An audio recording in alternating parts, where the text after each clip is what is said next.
مکے کے سنگلاخ پہاڑوں کی اوٹ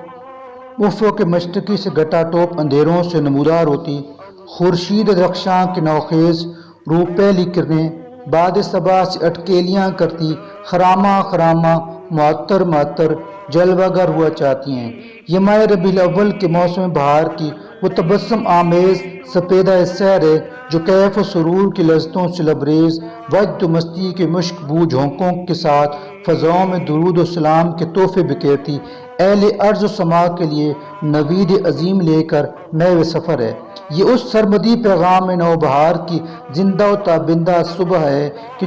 جو کائنات کی ویرانوں، آمریت و فرعونیت کے شہنشاہوں، ظلم و بربریت کے عقوبت خانوں، کیسر و کسریٰ کے ایوانوں اور روم و فارس کے درباروں کو ہمیشہ کے لیے کفر و الحاد سے پاک کر کے توحید حق کی روشنی سے منور، عدل و انصاف کی رہنائیوں سے روشن اور امن و سکون کی زیبائش سے آراستہ کر دے گی۔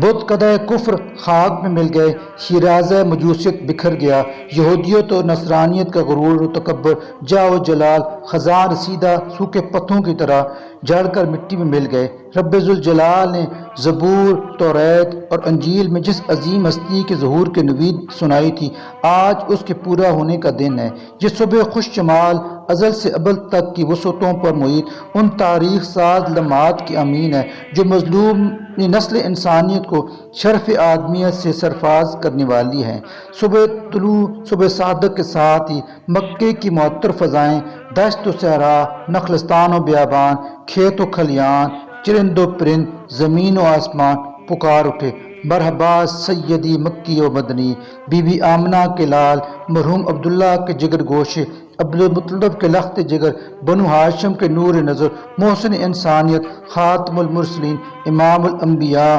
محبوب ربانی، حبیب یزدانی، باعث تخلیق کائنات، غریبوں کے والی، یتیموں کے ملجا، عظمتوں اور رفعتوں کے امین، کائنات میں جلوہ افروز ہوئے، صلی اللہ علیہ وآلہ وسلم، بارک وسلم۔